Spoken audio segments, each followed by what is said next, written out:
Tuan-puan player kripto yang duk pegang Bitcoin tu, ada jaminan apa?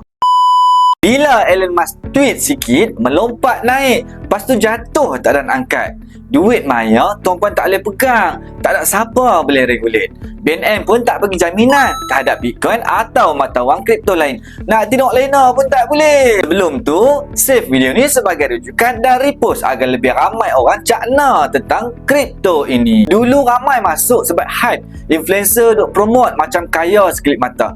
Tapi bila market jatuh, kaya dibucu kata.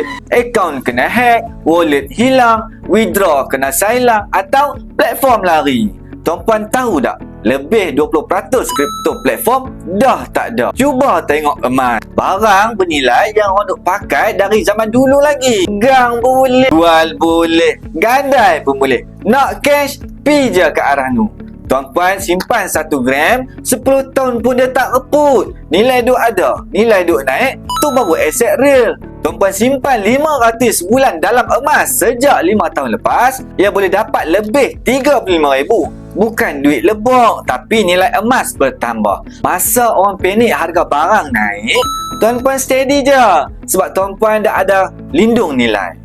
Tak mau dah main duit raib-raib ni.